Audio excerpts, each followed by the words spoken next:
Hey everyone, Adam and Kathy, the vegan preppers here, and welcome to another couple chat. Vegan prepper. Vegan prepper. So, I guess today our big topic is going to be community. I'm just gonna kind of flesh that out a little bit. Yeah. Let's talk about it. So, I've actually been thinking a lot about community. Specifically, I think heading into another election year pretty soon. Yay. I know, right? Just sort of the way, a lot of stuff goes down. It feels like everything out there right now is trying to divide people, and I feel like it's gosh, possibly easier than ever for people to get divided. You think that would be accurate? I mean, on large scale, yeah. Because I feel like people have always been dividable. You know, this is not new. Humans tend to group and fight other groups or whatever. But I don't know. It just feels lately like there's a different level to it. But I don't know. It's just something I've been thinking about. Kind of what is community? What does that look like? How does it apply with prepping? Is it more of a benefit or more of a threat? So all kinds of things, thinking about anything that you can think of in the comments. Go ahead, let us know some of your thoughts on anything that you think of, or that we say. But yeah, just sort of thinking about what is community and sort of coming back over and over again. I think, at least when I look at the world, when I see the world and some of the bad things happening in the world, I think, or even just how annoying people can be. It's like, I don't know. I feel like a lot of it could be helped if we had stronger communities. Yeah. Still, we were closer together. If we depended upon one another more, for our immediate survival, I wonder if it would be a little easier to put differences aside. I don't know. Yeah, probably. Yeah. Thoughts like that, yeah. Or at least to be able to live in harmony with people that you don't necessarily agree with. Yeah, exactly. Because there are kind of more important things at stake, Yeah, like eating. Right. So you live in an old-fashioned community and say, there's a baker or whatever, and that's the community oven, back in the day. And that's the guy that bakes your bread. And so even if he might be a different religion or if he might be a different political view or whatever, it's likely that you will figure out how to get along because you need bread, right? So it's kind of an interesting thought. I don't know. Yeah. I don't know. I think people have lost the skill of getting along with people that they don't agree with. Yeah. I don't know. I feel like I can get along with most people. Mm-hmm. I mean, some people don't want to be gotten along with, if that's a phrase. It's Sometimes true. people are just nasty and combative, and it's true. No matter what you do, they are not going to want to be civil. Yeah. You can't get along with those people, but there's almost always common ground. Yeah. Somewhere.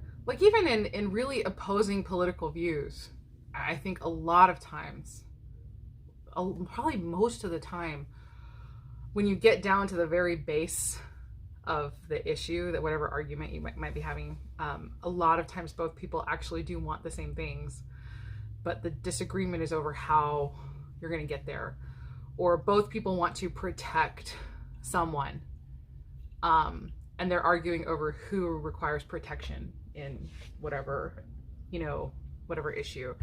I can remember recently an argument that I witnessed. Somebody relatively new to the area. I just thought it was something. I stepped in a little bit because I was like, this is stupid. People should not be arguing about this. But somebody relatively new to the area was wondering what's the big deal about saguaro cacti. If you don't live in the Sonoran Desert, the ubiquitous image of the desert, no matter what, is almost always a saguaro, even though it only grows in one desert in the whole world, which is the desert that we live in. And so it was what's the big deal about this thing? And he's like, why can't you cut it down, or why can't you move it? Because like a storm happens, it might fall over on someone's house or something. And then the other person was like, are you kidding me? Like getting like super mad, like right away. And I was recognizing what was happening is the guy doesn't understand how, I don't know how precious they are, how ridiculously long it takes them to grow. Like they're 75 years old before they even get their first little nub of an arm. So any saguaro that you see that's really tall with multiple arms, that cactus is like 150, maybe 200 years old at that point. They grow ridiculously slowly, and they are beautiful and precious and very difficult to obviously protect unless you protect them fiercely. So this person wants to protect and conserve something that's very important. This person is thinking, well, what about people's houses? You know, like they have their house is damaged, you know, because they're protecting a cactus, and like not understand. One person wants to protect people, one person wants to protect the environment, and boy, isn't that an argument that clashes often. But it's like both people ultimately want to protect, but it's like you have to sort of figure out, how do we get you guys to understand or think about something. And you know, like everything, very frequently it's a misunderstanding. Yeah. Like, I don't know the value of this thing, so it's not important to me. Right. And that transfers to a lot of stuff. But yeah. Yeah, and I kind of explained it, and then as soon as I did, he was like, oh wow. So it's like he was like, oh, like he's understanding a little bit more now. But yeah, I don't know. It's like, it's just funny to sort of see those kind of moments go. Yeah. But yeah, having that moment where we can discuss it. Like, okay, we're disagreeing. Let's discuss it. Let's figure out where the misunderstanding lies. Let's figure out where our viewpoints are coming from. And we might find that we are arguing on the same side of the same issue. Yeah. In a different way. Yeah. But yeah, if we don't take time to discuss it and just start throwing insults, that it's not productive. Yeah, and there was another, like, I tried really hard not to be like political on the channel, just not because I don't have my own views, but because I don't want to exclude anyone. I also don't want anybody who has an opposing view to feel like I am excluding them. And I just thought that was really funny, like that it was an instantaneous reaction on the part of the person who was like wanting to protect the saguaro or whatever. Like, are you kidding me? Like you could see it on their faces, like, this person is like evil and stupid, and like, you know what I mean? It was like an instant response of wanting to deride this person who disagreed rather than try to understand. But like, so for instance, and I think this kind of also falls into community, so this would be really interesting to open up in the chat. I had an excellent conversation with somebody opposing viewpoints on homeless people or people experiencing homelessness. I don't know. You know what? I'm sorry. It's the same thing. That's my opinion too. I know somebody's going to be mad at me about that. I get so tired of all the careful language that we have to use all the time. I miss the days when we could just talk. Say things. But anyway, so about homelessness and kind of the rise of what's called, oh shoot, I forget what it's called now. It's not like aggressive architecture or combative architecture. Hostile architecture. Trying to combat homelessness, I guess, in certain places, or basically make it so that homeless people can't sleep in certain spots is like the real thing. Yep. And so it's funny because we were actually able to have a really great conversation. So I started off the conversation. I will reveal this, I guess. Hopefully nobody hates me now. But I will reveal that I am kind of pro hostile architecture in a lot of situations. Specifically, and again, this was an amazing conversation that we were able to have. I was having it with somebody who was willing to talk. And so again, getting to the point that we realized we're both trying to protect someone. when our disagreement. So my idea is, for instance, bus stops. And so especially because we live here and it gets so hot. And then of course I know I feel bad for anybody who is homeless in the heat, but really anybody who has to walk, anybody who has to do anything. Like we just, on the way home, we just saw a guy. It's really hot, standing on the corner holding his grocery bags. You know, he's walking home. There's people like that. There's moms pushing strollers. There's people who work but are low income, don't have cars. They need to use public transportation. And these are the people I'm thinking of when I see that they make a bus stop so that it's no longer a bench and it's just like chairs, you know, so that like it's impossible for just one person to use up that entire bench and that entire shady spot, and like nobody else has access to that spot now because somebody's using it. So that's where my feeling is, that specifically because somebody is sleeping across the entire bench. Right, exactly. And I mean, I've seen people wasted. I have actually witnessed people just lying there just vomiting and like so. And again, this is horrible. Like I feel really bad for these people too, like, but ultimately I feel like in fairness, the guy on the corner with the grocery bags, like he deserves to be able to sit at his bus stop and rest in the shade, you know, waiting for his bus. And so, yeah, it's funny. So I'm trying to protect those people. And then the other person was wanting to protect the homeless people, which I agree with. But then he showed me an example of hostile architecture, which I found myself going, oh, okay, I kind of disagree with maybe that one. It was and I can't remember where it was. It was there was an overpass in some city. I can't remember what it was, but underneath the overpass, like every foot, they had a big concrete spike, like under the overpass. And I found myself being like, okay, I think I don't necessarily agree with that. Yeah, because that's not a space that is typically used for someone to sit at. Right, exactly. You're not taking that spot away from somebody else. Right. It's just an empty spot. Right. So to me, that one felt mean. So I was like, you know what? I agree with you on that. And so like, again, it was just a really great conversation we were able to have, that like, I'm not like hating on people who are homeless. Obviously that's a sad thing. I can't even imagine dealing with something like that. Praise God, I can't imagine dealing with something like that because I've never experienced it. But yeah, it's like I'm also thinking about the people, like I know people who use public transport because they don't have cars. And so yeah, I'm thinking about those people. So it's just like an interesting thing where, yeah, both of us, it was a wonderful conversation because both of us were able to recognize that we were each protecting someone. So like, how do we make that come together now? I don't know.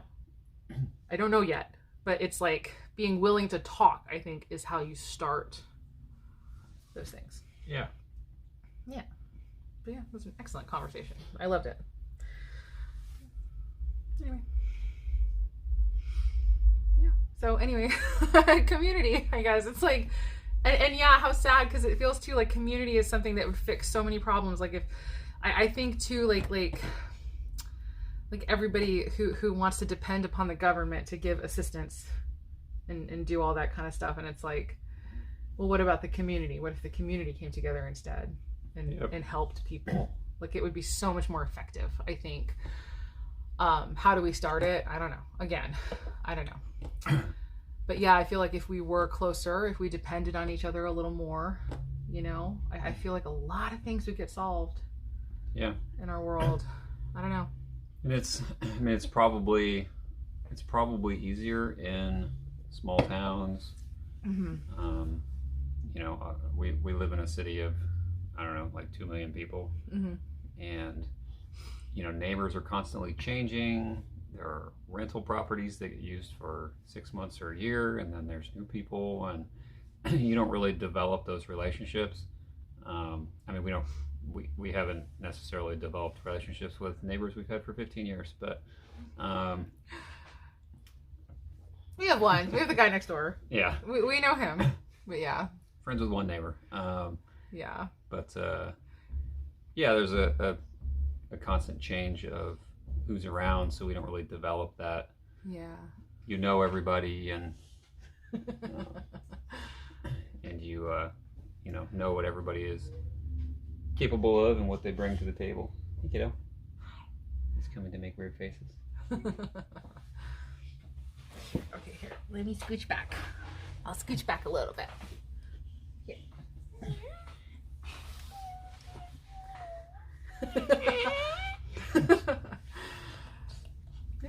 Sorry, continue.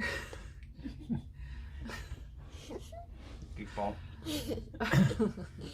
But yeah, we I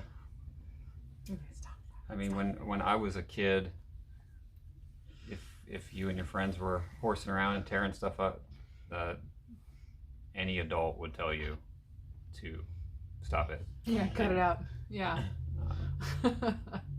And you knew that meant business. Right. It wasn't like flip off your neighbor and because our parents would have killed us. Well, right. But it's like that thing where it's like, I'm going to tell your mom, or I'm going to tell your, in my case, it was my grandma. I'll tell your grandma, like, because people knew each other. Mm-hmm. And so every adult was like one person removed from your parent. Yeah. And so it's like, So yeah, not having those relationships and not having those connections. I mean, it's less secure for us, and it's less secure for our kids. We keep an eye on our kids all the time. Like, I mean, playing in the front yard of our own house. It's like, I'm not just going to let our 5-year-old daughter play in our front yard. It's like, it's a big city. Backyard. Yeah. I don't even let her play alone in the backyard because we're up against a road. Like, it's a sad situation. Yeah, we'd love to be able to, sleep with our windows open and, I mean, when I was growing up, I lived in a small town and, we didn't lock our doors. We didn't, board up our windows. We'd sleep with the windows open because it was hot and our screens were keeping the bugs out. But we didn't lock our doors. Yeah. We didn't have a house key.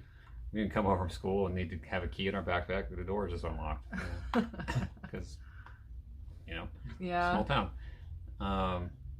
Not that crime never happened, but it was infrequent. Right. So, but yeah, it sucks to have to be in that mind state, but I think the alternative is worse. So yeah, and we don't have the community, right? Like you right. read about countries like Denmark and I think some other like Scandinavian countries where parents go eat inside restaurants and leave strollers outside the restaurant, like their kid in the stroller outside the restaurant to like nap or whatever while they go inside and eat. And this is just what's done there. That to me is like, I don't know, even if I moved there, bananas. I don't think I could do it. Obviously I don't have a child that would stay in a stroller outside, but you know what I'm saying? Like I don't know that I could ever relax about my kids, and we might have a bit of a heightened alert as far as our kids. Yeah. Especially because now, we live so close to the border and human trafficking is such a massive problem now, that it's always on my mind. Much more so now that we have a girl than it was with the 2 boys. Not that boys are never trafficked, but it's definitely far more common for girls.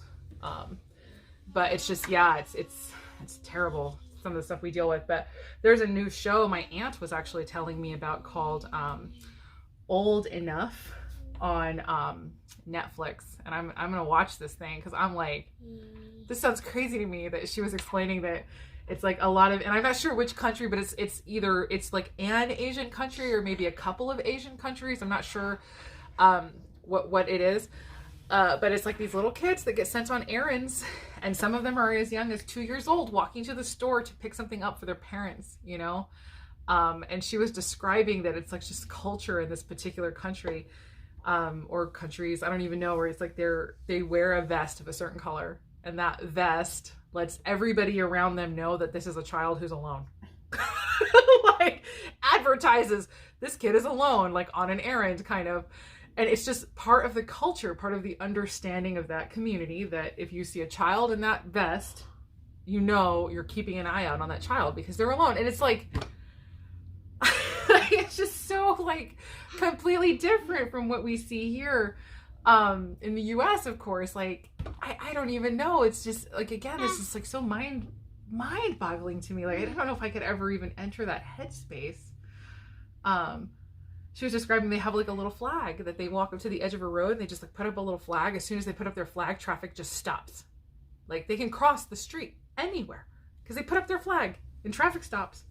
And then they toddle across the street. And they go about their way. Like, it's just crazy to me. But it's like, this is just sort of the whole community has agreed that these are the rules. Kind of, this is what we do. We protect our kids. Like, yeah, what an awesome thing that would be. It's just crazy. Seems basic.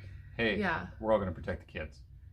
Right. You would think it would be basic. And I know you and I do that. Like, if we're out and we see a kid, I do that all the time. Like, who is that kid's adult? I'm always like looking. If I can't tell, I'm watching. And until I figure out, okay, this is the adult for that kid. Okay, now I can move on. Like, we've turned the car around, do U-turns in the roads to check to make sure kids are okay and being attended to. Yeah. Sometimes little kids are alone in people's houses. Yeah, little kids get left alone sometimes, and we have to try to keep them safe. She's not really ever left alone. She doesn't allow it. But anyway, yeah, it's just crazy to me. So anyway. But yeah, it's just thoughts, like, and then kind of in the prepping verse, it's like that question comes up: is a community, like a close community, is that more of a threat or more of a benefit? Like, could it be a threat that, if people know about your stuff? And it's like, I guess, but like, you can be in a really tight knit community without them having to know about your stuff. Yeah. Not everybody needs to be in your storage closet. Right, or in your, like knowing, sorry, you got a little hair. Knowing that, that you have all of this stuff set aside.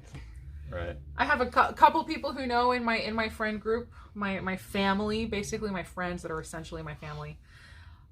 They are on the list of people who get to come to our house and eat our food if stuff goes down. So they know about it because they're on the list, but people who are not on the list don't know about it. I don't talk about it, so. I don't know. But yeah, you can still form your tight-knit community. I think overall, definitely at a certain level, a tight-knit community is a huge benefit. Yep. Everybody has different skill sets. Everybody can provide something else. Mm-hmm. Work together to greater goals, bigger projects, rebuilding infrastructures. Right. That takes cooperation. Right. So, there's a potential for a lot more benefit than I think there is the potential for loss. Yeah. Because as far as like long-term issues, community is essential in long-term. Yes, it's true. Short-term, you're fine with your own stores, your own survival stuff, but for long-term, you have to have that communication, cooperation, community. For real. Yeah. And like even loneliness, right? When they test, at least, I don't know, studies that I think it's relatively famous at this point, like well known, that like loneliness is a bigger risk factor for death than like smoking. Like when it comes to older people, I think. And so it's really important to maintain those connections. I feel like we've seen that. I don't know. I saw that, not specifically that, but like just the importance of community. Just even today, like we had that beautiful party for our son. Our son just graduated ASU, and I don't know. Like I feel like I don't want to brag, but it's like it's so funny because he's like, well, I'm not bragging, but he accomplished amazing things, and it's like, you deserve to be recognized for your accomplishments. It's so funny. He had all this stuff on him when he graduated. I didn't even know what all this stuff was. Because this is not like, I don't know. It's not something that we. No. I don't know. Like I care, but it's not like he has to or whatever. You know what I mean? Like I'm not one of those people. Like he's achieved because that's who he is. I set like all of my kids. I set an environment for them to thrive in the way that they thrive. The way that my oldest son thrives is academically. He excels in all of these very obvious ways that everybody celebrates. And then my younger son excels in all these other ways that are amazing. Like he thrives in different areas that it's interesting. It's not quite so usually universally recognizable, the kind of amazing stuff that like he has integrity. Like I've never seen, like actually he gets this from you. It's like a stubborn form of integrity. Like it's so rare and so beautiful. But anyway, sorry, I was talking about my older son, but yeah. Like he thrives academically. And so he had this little stole on and it turns out, and I'm like, everyone else is wearing like a yellow one. Why is yours red? Like it wasn't very like, cause he graduated ASU, the colors are maroon and yellow or maroon and gold or something. And it's like, yours was the same color as your robe. And like the other ones were yellow and they were like a bit more contrasty. It's like, so what's going on there? It turns out that the red one is the Moore Award for graduating with a 4.0 GPA. He did for college. He got 2 bachelor's degrees at the same time. He graduates with a 4.0 GPA. And I was like, are you kidding me? He was like, yeah. I mean, I knew he had a 4.0, but it wasn't like, I didn't realize that like he was getting like an award. Also, I'm very unfamiliar with this because I was not an academic achiever by any means, like not even close. So it's like, whoa, you get awards for that. And so he graduated summa cum laude, something like that. Something. I don't even know how to pronounce it. And so he graduated like summa cum laude, which is like top of the class, not like valedictorian, but like top of the class. 4.0 GPA, all this, like, he's incredible. Yeah, we had his party today at our church, in a big room they have at church. I'm going to drop some pictures. Actually, let me go ahead and just drop some pictures now before I talk about the rest of it. It's kind of mostly, I think, the empty room is what I'm going to show so that I'm not showing, like, people who might not want to be photographed on a public thing. Dang, what was that? Mommy showed me to talk about. You want to talk about something to the people? Okay, what do you want to say?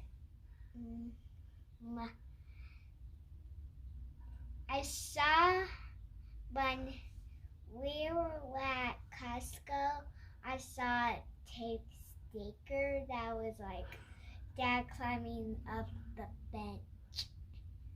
Like the bench? Oh, crap. Yeah, my 5-year-old just said crap. What were you climbing on? Oh, Dad was climbing on something at Costco? No. Oh. Do you climb something at home? I'm typically climbing something everywhere I go. Yeah, Dad climbs everything. He like built stuff to climb on in the house. And Okay, cool. I'm gonna drop pictures of the party. Just a second.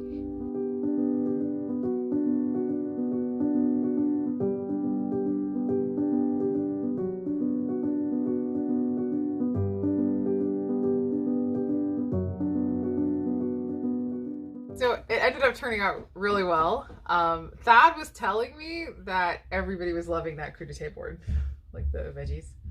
it was very nice. That makes me feel happy. So that's actually really easy to do. I needed to do a video, I think, on how to do one of those boards because it's so ridiculously easy.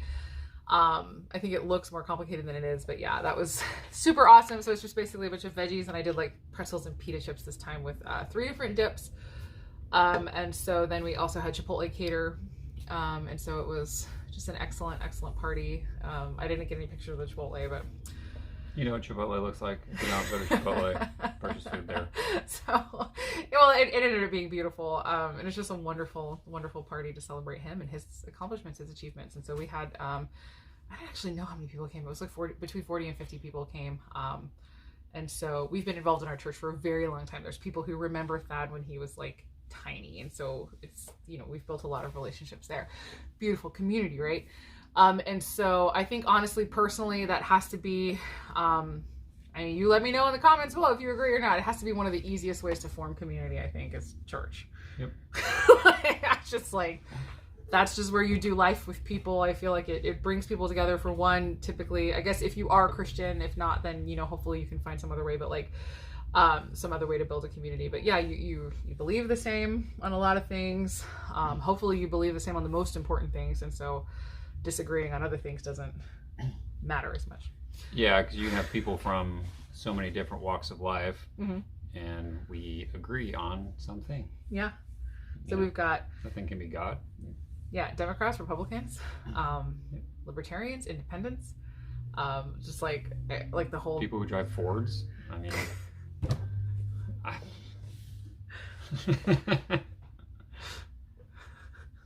Sorry if I'm alienating any of the... Alienating anybody.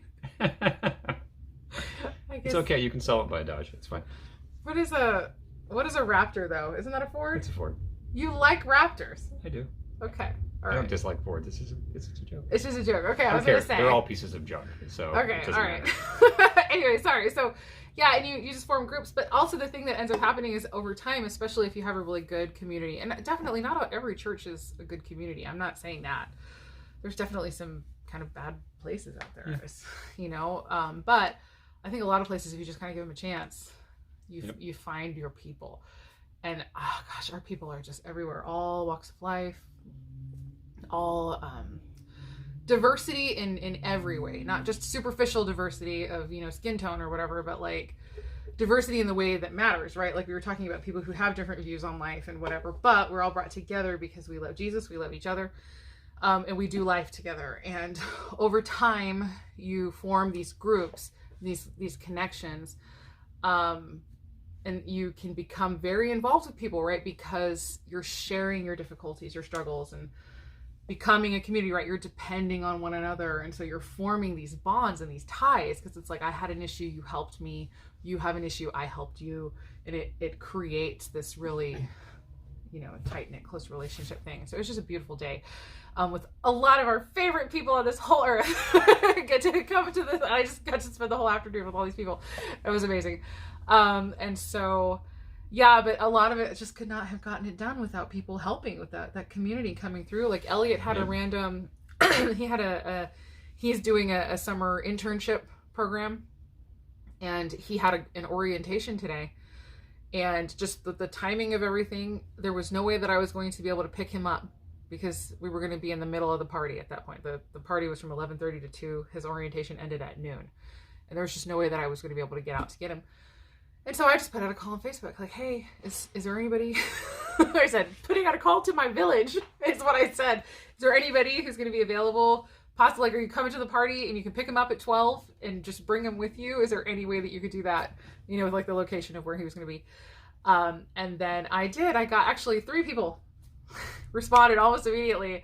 And then I was like awkwardly like, which person, who is it like the least amount of trouble to do this, as I was like having issues.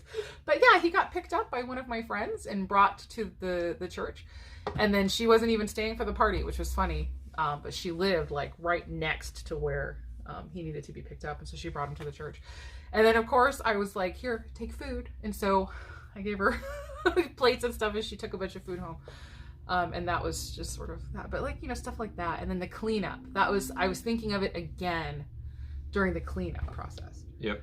It was she spent basically all day yesterday decorating and setting everything up. And then in a half hour, we dismantled the whole thing. Yeah. Took it apart and cleaned everything. And everybody just took a job. And it was like not even people who were there to help. Like I had one person really helping with the party besides you, whose job it was like to help with the party. But it wasn't even just us. It was like everyone who was left at the party was like, okay, now what do I do? And then we're tearing everything down, and because it had to happen fast because with the church, the way our church is, it's like there's always something going on. And so like they needed the room set up for the evening event that night that's going to happen in that room. Also, there's like a worship band that practices in there, so we had to be out of there like really fast. Yeah, it was kind of incredible. It's just amazing watching all of that come together, and I don't know. I just love all of my people. I love people. I really do. Like a lot of people, I'm the opposite of most people, I guess. Like a lot of people, so now it's like, now get ready for the subscriber free fall. We're about to have. This is another thing that I joke about too because I'm vegan. So anyway, we're going to talk about this whole thing. I'm revealing too much where it's like most people love dogs and hate people. I kind of love people and I don't really like dogs. It's just like, phew, I just lost you all. It's like dog people are like, oh my god. I'm more of a cat person, okay? That's just the way that I am. Like we're all built different, okay? Can you still love me even if I don't like dogs? There's people who like, I don't even trust people who don't like dogs. And I'm just like, okay. It's not that we don't, I mean, for me, it's not that I don't like dogs. I don't want a dog. And I don't like dogs going places that dogs don't belong. Yeah, well, I mean, we have allergies in our house too. So like you and Elliot are both pretty severely allergic to dogs. And Sage appears to also have gotten that. 3.5 years of nursing didn't fix it. I'm crushed. Just crushed in my soul that didn't work. So yeah. Anyway, but yeah, she appears to be very allergic to dogs as well. Me and Thad, no big deal. Thad is a dog person. He is like dogs, he's one of those, every single person, every single dog, he has to be like right in its face. And that's the part where I just don't get that.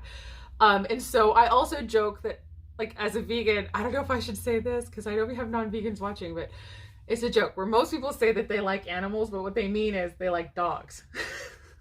I was like, I like animals, but like not really dogs. So, You probably have funny. a pig. Pigs are super cute. And I guess I shouldn't say I don't like dogs. It's just, it's not my thing. I'm not. Dogs are a lifestyle. Yeah. 'Cause it's not like you drive a Ford or you drive a Dodge. That's just driving a vehicle. Yeah. You own a dog. It is, right. or you don't own it. It's part of your family. Right. And it changes the way you do things. Yeah. It changes how you go on vacation. It changes how you go to the park. Right. Yeah, it changes your house and your purchasing habits, and it changes everything. Yeah. So yeah, it's Yeah. you don't have to dislike the creature to not want to live the lifestyle. Well, and they're so needy. Yes. So I guess this is my problem. Like, it's funny, and I'm like the opposite. Like, if a person needs help, I'm like right there. Like, yes, let me help you or whatever. But like for whatever reason with dogs, I'm just like, I don't like you. You pet it, but it's never enough. You can't just pet it. Like you're gonna have that thing's nose in your crotch for like the next whatever, like 30 minutes, you know. And if you should like dare suggest to somebody that their precious little thing should not have its nose in your crotch or whatever, it's like you have to like push it aside or something. People get weird, like they get offended if you don't want to be all over their dog. But it's like, for me, I've got 3 people in my house with allergies. I do not want dog on me when I go home, you know, like it's just, there's a lot to it. But yeah, I mean, and I obviously don't wish harm on dogs. I would help a dog if it was in distress. And so I'm not like, I guess I shouldn't say I don't like them. I guess it's just not my personality type. Yeah. I'm just more of a cat person. I want something that's like, hey, what's up? And I'm like, okay, we're petting now. Okay. And then go off and ignore me for 2 days. That's the kind of pet that I want. I have enough going on. So yeah. But we can't have a cat because we're vegan. So yeah. Yep. I would love to have a cat, but cats are carnivores. They can eat vegan diets. And we won't buy animal-based cat food. So yeah, like a dog can be healthy on a vegan diet, but a cat cannot. So yeah. Sorry, cats. You have to live outside. Eat mice. do your thing. Yeah, and that's the thing that we couldn't. That's another really interesting thing to delve into, right? Like, where it's like you could rescue a cat, but like for me, I don't think I just can't do it because I am supporting. Essentially, I am supporting animal agriculture. Then, if I'm purchasing food for that cat. Yep. So yeah. Directly. It's hard. It's a hard conundrum, and I'm definitely not judging anybody who has a cat. I'm not judging vegans who have cats. That's just like a window into our reasoning as to why we don't. Yep. So yeah. Yeah, I mean, this is one of those things. Like we have our feelings on matters of what we eat, what products we use. Yeah. Basically none of our friends, I don't think any of our friends, none of our friends have the same views on that stuff. Yeah, I have a couple of people who are plant-based, but I don't have any vegan friends, I don't think. So. Yeah, and, oddly enough, we get along, and we get along just fine. There's no issue. We just we eat different things.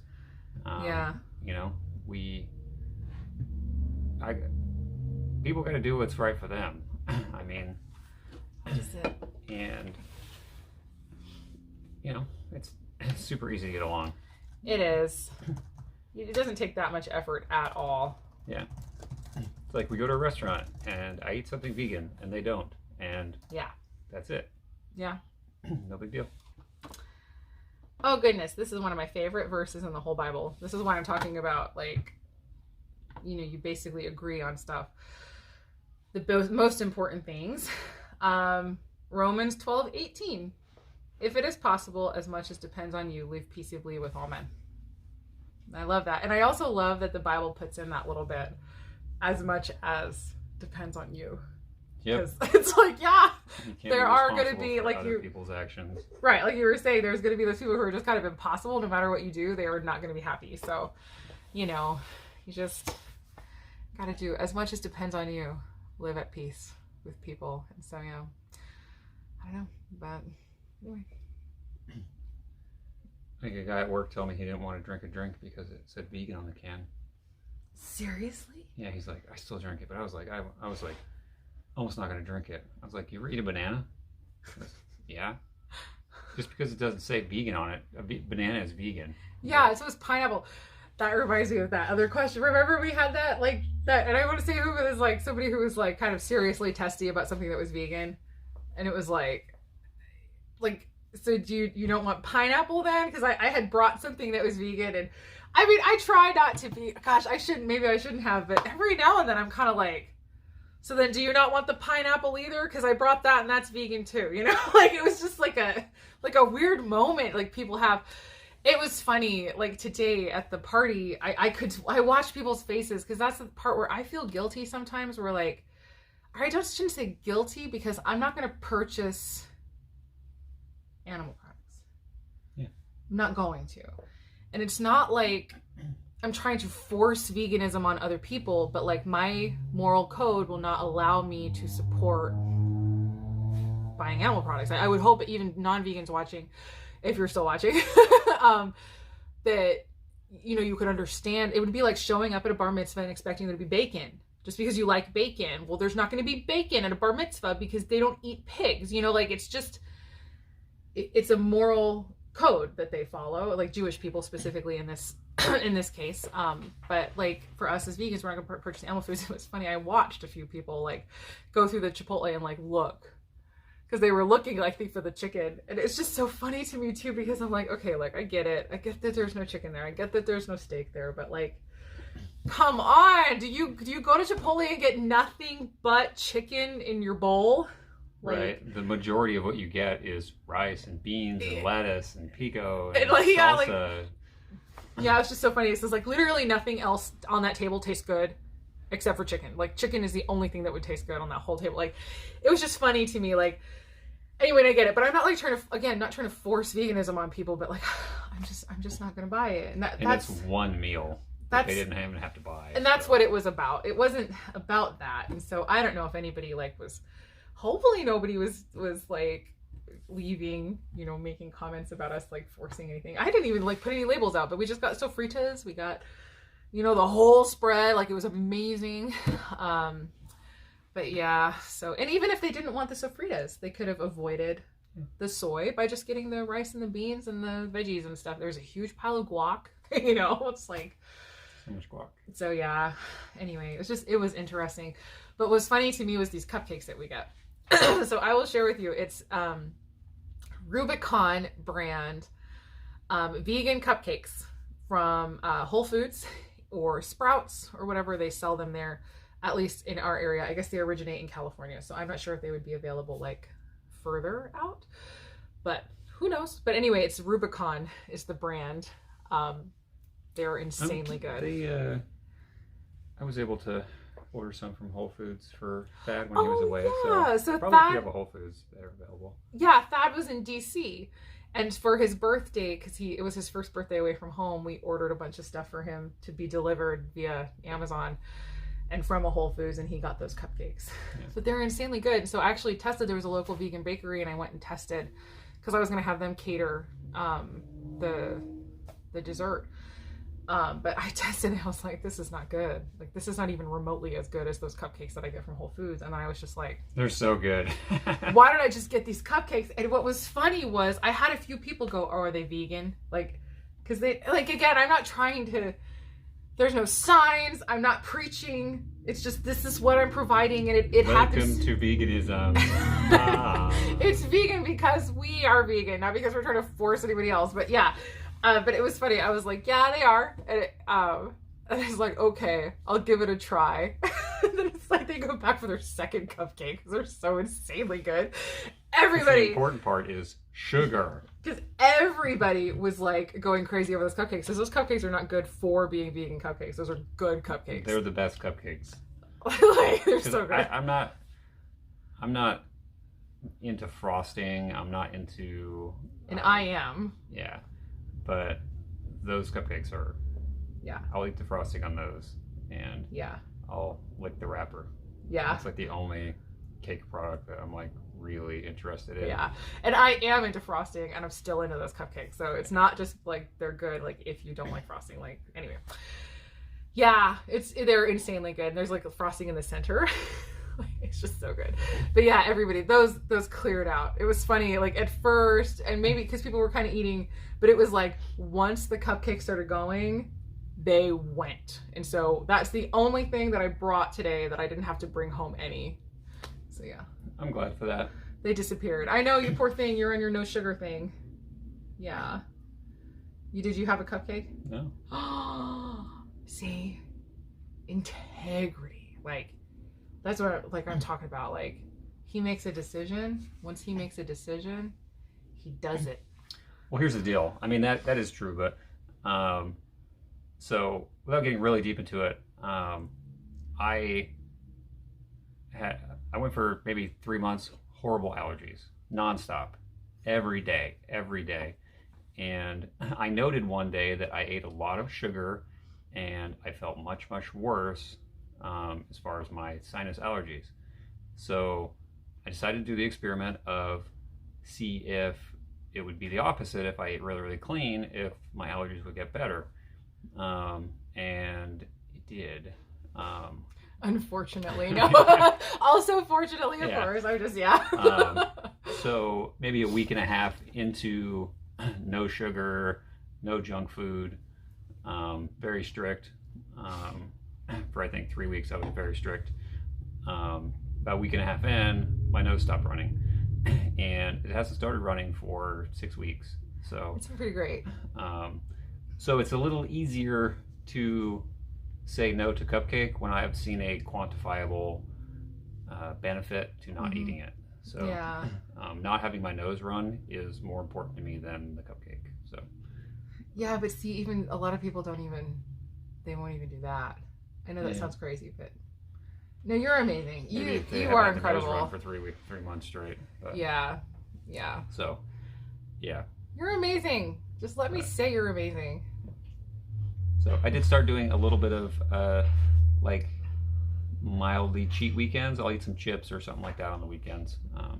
But still no sugar. No sugar. Although actually last weekend you had a single lemon Oreo. I did. I had a single lemon Oreo. And what was your experience? It was so good. So ridiculously good. It was like, uh-oh.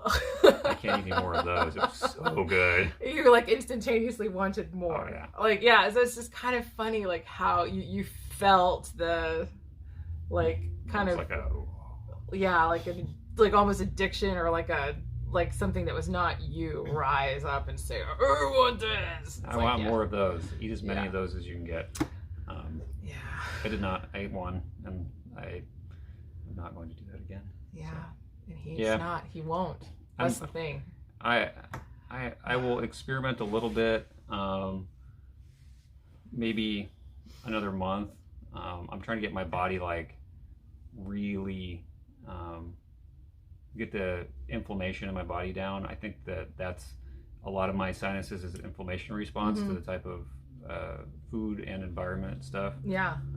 So if my food is not supporting what the environment is doing to me, then or combating what the environment does to me, then it's just I build up all this inflammation. So maybe another month I'll try a little bit, but right now I'm feeling really good. So probably just maybe a lifestyle change forever. I don't know. Yeah. You know, I stopped eating everything else. Might as well stop eating cookies.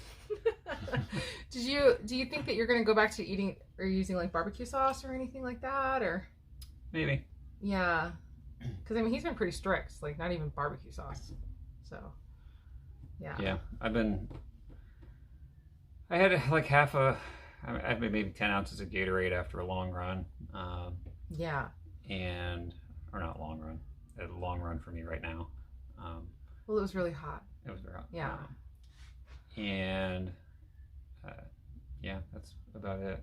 So, but I'm working on alternatives for my old standard performance foods. Watermelon. Yep. Yeah. Anyway, I guess we probably should get going because I know that this is really long. It doesn't look as long because we stopped because of putting videos in or.